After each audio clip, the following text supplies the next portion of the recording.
역대상 29장입니다. 역대상 29장은 이제 마지막 장이 되죠. 이 솔로몬하고 왕권을 교체하는 이야기가 나옵니다. 왕권을 교체하면서 마지막 유언처럼 남기는 말이 성전 건축입니다. 성전 건축을 부탁합니다. 여러분, 이것은 믿음의 위대한 위인이 성령의 감동을 입어서 그 손으로 하늘의 그 색양을 받아서 그리기도 하고, 또 초자연적인 지식을 다운로드 받아서 무게가 얼마인지 각 잔의 무게 뭐 등등, 금이 얼마, 은이 얼마 등등 무게를 다운로드 받기도 하고, 그 모양을 정확히 받아 알던 사람, 그리고 그 입에서는 성령께서 강권에서 그 입을 통해서 말씀도 하고, 바로 이 다윗을 통해서 마지막 유언으로 이야기하는 것은 사실 성경의 그 위대한 위인이 오늘 우리가 하나님의 자녀된 우리에게 부탁하는 말은 마찬가지입니다. 또 우리가 무엇을 가장 중심으로 우선으로 살아야 하는지 그 지혜를 우리에게 말씀해 주는 것과 마찬가지입니다. 성전을 짓도록 하죠. 자기도 평생 준비한 것이 뭐냐면 하나님 앞에 금과 은과 녹과 철, 그리고 그 모든 그 정성, 감사, 기쁨, 자원하는 마음, 이런 것으로 하나님께 올려드릴 수 있게 된 것. 이게 너무나 귀중한 거죠. 사람은 누구나 좀 하나님이 축복해 주시면은 그것이 무엇든 간에 그것 때문에 보통 스포일 됩니다. 하나님을 떠나기가 참 쉽습니다. 배은망덕하기 참 쉽습니다. 여러분, 10명의 문둥병자가 치유를 받았는데 돌아온 사람은 하나님을 아는 유대인이 아니라 누구였죠? 사마리아 사람, 이방인 한 사람밖에 없었습니다. 그만큼 우린 하나님의 은혜를 받으면은 그 은혜 때문에 하나님께 더더욱 영광을 돌리기보단 배은망덕하게 되기가 쉬운데, 다윗은 그런 자리에 한번 들어갔습니다. 실패를 했었죠. 하나님의 영광을 완전 가리는 그런 짓을 했습니다. 그런데 그때 그런 일이 있었음에도 불구하고 즉각적으로 돌이킵니다. 깨달음이 있을 때 즉각적으로 돌이켜요. 우리가 보통 깨달음이 왔을 때 자꾸 미적미적하지 않습니까? 그럴 때는 점점 더 큰 함정 속에 들어갑니다. 더 깊은 함정. 그러나 깨달음이 왔을 때 즉각적으로 그냥 돌이켜버리면은 그때 하나님께서 다시 은혜를 베푸시고, 물론 우리 속에 잘라낼 건 잘라내시면서 그런 마음이 더 이상 우리 속에 없도록 하나님이 역사를 하십니다. 다윗은 이런 회개에 누구보다도 잘난 사람은 아니었습니다. 더 뛰어난 사람이 아니었습니다. 그런데 다윗이 뛰어난 인물이 될 수 있었던 것은 그저 회개를 잘했고요. 어떤 작은 일에도 회개를 했고, 그리고 하나님을 자기 안에 정말 왕으로, 주인으로, 하나님으로, 구세주로 모시고 범사의 음성을 듣고 순종해 살았다는 겁니다. 이게 오늘날 우리가 이렇게 보는 이 다윗의 위대함이 이렇게 만들어졌습니다. 우리가 계속 순종을 하게 되면은, 하나님의 음성을 듣기를 힘쓰고 순종을 하면은 하나님 바로 순종하는 자한테 점점 하나님의 성령으로 충만하게 은혜를 부으십니다. 처음에는 한번 그냥 축복으로 그냥 성령 충만을 주시죠. 그런데 그 다음에 우리가 그 성령 충만을 킵해 나가는 것은 뭐냐면은, 우리가 평소에 말씀을 읽고 말씀이 나에게 말한 바를 하루 종일 묵상하면서 그대로 순종해 나가는 거예요. 바로 그럴 때 하나님이 우리에게 계속 충만함을 더 부어주시는 겁니다. 이 굉장히 중요한 원리입니다. 신앙생활에. 내가 충만하지 못하고 있다, 뭔가 갈급하다, 그러면은 아침에 말씀 묵상을 안 하든지, 또 말씀을 받은 그 말씀을 하루 종일 그냥 외우려고 노력하고 그러면서 묵상을 하고 그리고 거기서 주시는 깨달음이나 또 은혜가 있고 기쁨이 있고 그러면은 그걸 그대로 삶 가운데 실천하는 거예요. 성령께서는 우리가 말씀을 묵상할 때 말씀하기가 참 좋거든요. 왜냐하면 하나님께 들으려고 귀를 열고 있으니까. 그럴 때 또 우리가 기도할 때도 마찬가지고 그때 말씀하기가 참 쉽습니다. 근데 우리에게 그런 깨달음을 주시고 소위 말씀을 하실 때 우리가 그대로 삶에 순종하는가, 그게 너무 중요합니다. 그러니까 순종할 때 그때 주님께서는 더욱 성령 충만을 우리에게 부어주시는 겁니다. 그러면은 서로 넘어진다 할지라도 금방 또 일어나서 다시 걷게 됩니다. 다시 회복이 되어지는 거죠. 다윗은 계속 그런 삶을 살기 때문에 다윗 삶에 귀한 깨달음을 주십니다. 12절에 보시면요. 부와 귀가 주께로 말미암고 존귀하게 되는 것이나 부유하게 되는 것이 전부 다 누구로부터 말미암다고요? 하나님께로부터 말미암다는 겁니다. 내가 아무리 벌리고 노력하고 해도 하나님께서 원치 않으면 그거 다 끝나는 겁니다. 부와 귀가 주께로 말미암고 또 주는 만물의 주제가 돼서 손에 권세와 능력이 있사오니 모든 사람을 크게 하심과 강하게 하심이 주의 손에 있나이다. 사람한테 있는 것이 아니라는 거예요. 이것은 바로 하나님께 있는 겁니다. 모든 사람을 크게 높이시는 것, 가만히 여러분 한번 보시기 바랍니다. 아무것도 아닌 사람들을 하나님이 픽업하셔가지고 말씀하실 때 그대로 순종하니까 그렇게 높이시지 않습니까? 예외가 아무도 없습니다. 그렇죠? 아브라함이 그랬고 이삭이 그랬고 야곱이 그랬고 왕들이 그의 앞에서 그의 축복을 받고 그로 말미암아 그 나라가 세이빙 받고 그런 일들이 일어납니다. 그들이 의로운 삶을 살 때 하나님께서 그 땅에 가뭄을 주지 않습니다.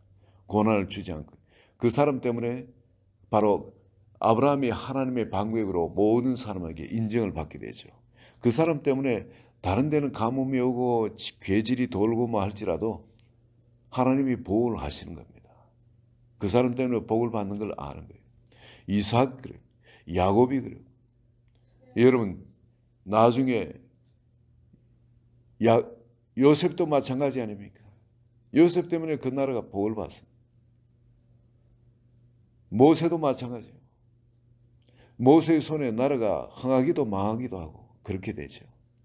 우리 믿는 사람 한 사람 다수가 아니고 한 사람이었습니다.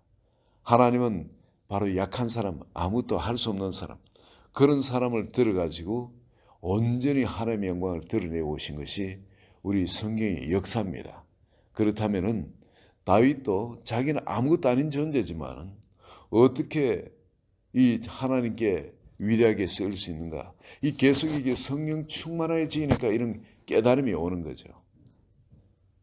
그래서 이 하나님한테 부와 기가 다 있다는 거예요. 하나님으로 말미암아 부와 기가 임하게 되고 모든 사람을 크게 하시고 강하게 하시는 이 모든 주권이 누구한테 있다고요? 하나님께 있다는 겁니다. 그럼 우리는 세상에 이것저것 환경 바라볼 필요고 사람 바라볼 필요고 남의 인정 바라볼 필요도 없고 오직 하나님의 인정을 받으면 되는 겁니다. 하나님께서 옳다 하고 승인하는 바로 그 자리에 들어가면 되는 겁니다. 그럴 때에 그렇다고 해서 사람들 앞에 교만하게 보이면 안 되죠. 겸손하게 그러나 신앙의 이 지조, 신앙의 의리는 지키는 것이 하나님한테 꼭 필요합니다. 그런데 이 다윗이 이러한 삶을 사니까 그 입에서 나오는 것이 어떤 것입니까? 자원하는 마음, 자원하는 마음. 이게 신앙생활을 하면서 하나님을 섬기는데 이 자원하는 마음이 이게 너무나 중요합니다. 이런 깨달음이 성령 충만에 있을 때, 이런 깨달음이 있을 때 내 삶에 자원하는 마음이 생기죠. 아니면 억지로 해야 되고 이게 뭐 목사라도 마찬가지예요. 목사라. 이런 성령 충만에 있지 않으면 하나님의 일을 하는데도 자원하는 마음이 안 되어지게 됩니다. 그러나 성령 충만에 있으면 하나님의 일은 그냥 더 하고 싶고 자원하는 마음이 속에서 계속 충만하게 일어나게 됩니다. 이 하나님은 이 자원하는 마음으로 하는 것을 기뻐하세요. 아니면은 우리가 우리 몸을 불사르게 내어줘도 아무 유익이 없다 그러죠. 이 사랑에는 자원하는 마음이 있습니다. 사랑에는.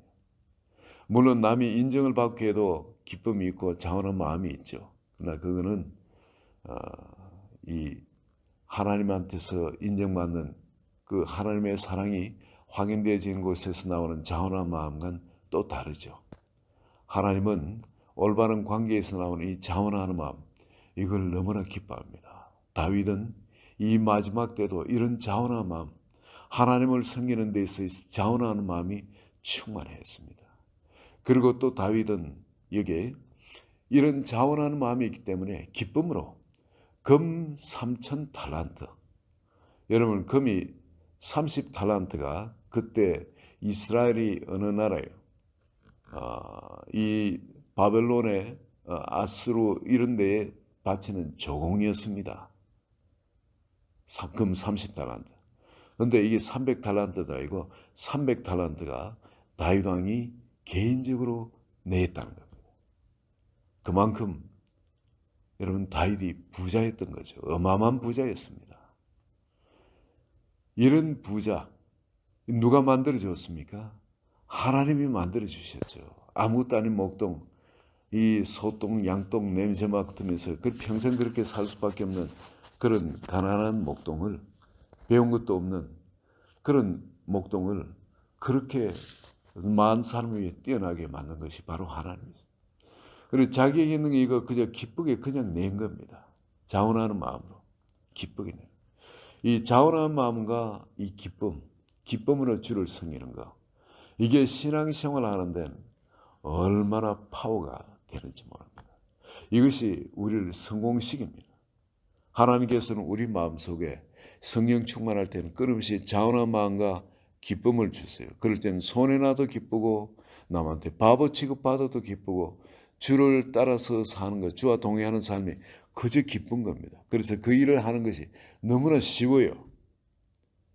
이 자원하는 마음과 이런 기쁨이 있을 때 이 주를 섬기는 것이 너무나 쉽다는 겁니다. 그리고 또 그런 마음을 계속 누가 공급해 주시냐면은 하나님 사랑 안에서 주님이 계속 공급해 주십니다. 그런데 이런 삶을 살면은 하나님에 대한 계시가 더 깊이 열리고 또 다른 사람을 전념시키게 됩니다. 내한테 있는 이 자원한 마음과 이 기쁨은 다른 사람을 전념시키고 다른 사람을 전부 그 가운데 끌어들이게 됩니다. 이 다윗이 이렇게 이렇게 3,000달란트 또 수는 7,000달란트 이것을 자원해서 주님 앞에 내놓을 때, 그리고 신하들한테 그런 이야기를 하죠. 금은 그릇을 만들며 장인의 손을 하는 모든 일에 쓰게 하였노니 5절에 오늘 누가 즐거이 손에 채워 여호와께 드리겠느냐 하는지라. 자기가 금, 은, 잔을 만들 금을 내고 또 은을 냈다는 겁니다. 그러면 여기에 누가 채워서 하나님께 드리겠냐. 그럴 때 6절을 보면 이 모든 가문의 지도자들과 이스라엘 모든 지파의 지도자들과 천부장과 백부장과 왕의 사모님 다 즐거이 드리되 하나님의 성령 공사를 위해 금 5,000달란트와 금 10,000다릭, 은 10,000달란트와 놋 8,000달란트와 철 100,000달란트를 드리고 보석을 가진 모든 사람, 게르손 사람 여히엘의 손에 맡겨 여호와의 성경 곳간에 드렸더라. 근데 백성들은 자원하여 드렸으므로 기뻐했다 그럽니다. 그들이 성심으로 여호와께 자원하여 드렸으므로 다윗 왕도 심히 기뻐하니라. 이 모든 회중 가운데 하나님이 주시는 이 자원하는 마음과 이런 하나님이 주시는 이 기쁨이 충만하였다는 겁니다. 자기들 가장 귀한 보배들을 내놓는데도 기쁨이 충만하고 누가 억지로 하는 그런 것이 전부 다 자원하는 마음이 되었다는 겁니다. 이 누구로부터 시작됐습니까? 다들 아까워하고 자기 우선적으로 챙기고 하는 그런 삶을 살았는데 한 사람 다윗이 들어가니까 나라의 전체 분위기가 달라집니다. 전부 다 자원하는 마음으로 이 모든 걸 드리게 되어지는 겁니다. 할렐루야. 여러분, 오늘 이 주님을 섬기는 데 있어서 하나님은 한 사람을 찾으십니다. 한 사람. 기꺼이 내가 산점을 되겠다고 나 자신을 올려드린 사람. 이 한 사람만 찾으면 하나님은 그를 통해서 아무것도 아닌 그를 들어가 이렇게 놀라운 영광을 드러내듯이, 하나님의 영광을 드러내듯이 하나님 안에는 그 모든 자원이 다 있는 겁니다. 오늘 그렇게 작정하고 하나님께 온전히 올려드려버리는 사람, 하나님은 지금도 찾고 계시고 다윗 왕의 그 입을 통해서 이 말씀을 주신 것은 그때 솔로몬에게도 주셨지만 오늘날 하나님의 자녀가 된 이 모든 사람을 위해서 하나님께서는 다윗 입을 통해서, 다윗의 삶을 통해서 오늘 그런 사람을 우리 가운데 찾고 계시고 또 말씀하고 계시는 겁니다. 오늘 이 역대상 29장 11절 말씀, 12절 말씀, 우리 다 알고 있는 말씀이실 겁니다. 그렇지만은 이거를 외우면서 다시 묵상하시고 우리 삶에 이게 여기로부터 우리에게 이제는 자원하는 마음과 이런 기쁨, 이것이 먼저 우리 속에 있어서 하나님의 말씀을 기쁘게 자원해서 순종하는 이 전념이 되어가 모든 사람한테, 회중한테 퍼져나가도록 하나님이 우리를 사용하도록 우리 같이 한번 기도하면 좋겠습니다. 11절 12절 다시 한번 봅니다. 역대상 29장 11절 12절. 여호와여, 위대하심과 권능과 영광과 승리와 위엄이 다 주께 속하여 사오니 천지에 있는 것이 다 주의 것이로소이다. 여호와여, 주권도 주께 속하여 사오니 주는 높으사 만물의 머리심이니이다. 부와 귀가 주께로 말미암고 또 주는 손에 권세와 능력이 있사오니 또 주는 만물의 주제가 되사 손에 권세와 능력이 있사오니 모든 사람을 크게 하심과 강하게 하심이 주의 손에 있나이다. 예, 그렇습니다. 우리 같이 함께 기도합니다. 하나님 아버지 감사합니다. 주의 손에 권세와 능력이 있어서 또 만물의 주제가 되시어서 모든 사람을 크게 하시고 강하게 하시는 그 일이 주의 손에 있는 것을 감사합니다. 이 성경 역사를 통해 볼 때 정말 아무것도 아닌 사람이지만 하나님의 부르심에 100% 자기 자신을 산점을 올려드리고 모든 거 끊어버릴 거, 잘라버릴 거 다 버리고 주님 앞에 나올 때 연약하고 부족하고 미비한 저이지만은 하나님의 기름 부으시며 나날이 더 충만한 가운데 이르게 하시고 하나님의 영광이 마음껏 그 사람 통해서 드러나게 하시는 것을 참으로 감사합니다. 아무것도 아닌 다윗을 통해서 주님이 이런 어마어마한 이 성전을 또 짓게도 하시고 모든 식양도 주셔서 그냥 뒷사람이 그냥 순종하기만 하면 성전이 올라가도록 그렇게 모든 것을 상 가운데 체험하고 또 받아서 우리에게 주시고 있는 줄로 믿습니다. 아버지, 오늘 한 사람 한 사람 마음이 성령의 뜨겁게 감화감동되게 하여 주셔서 이 역대상 29장 11절 12절의 말씀 끊임없이 묵상함으로 말미암아 세상에 더 이상 썩을 이유도 없고 세상에 미련을 둠으로 세상에 붙잡힐 일도 없게 하여 주셔서 오직 주만 바라보며 이 마지막 시대 이 주의 재림이 임한 그래서 공중에 들려 올라가는 한 분 한 분 되도록 주님 깨어서 승리하며 살아가도록 축복하여 주소서. 예수 그리스도 이름으로 기도합니다. 아멘.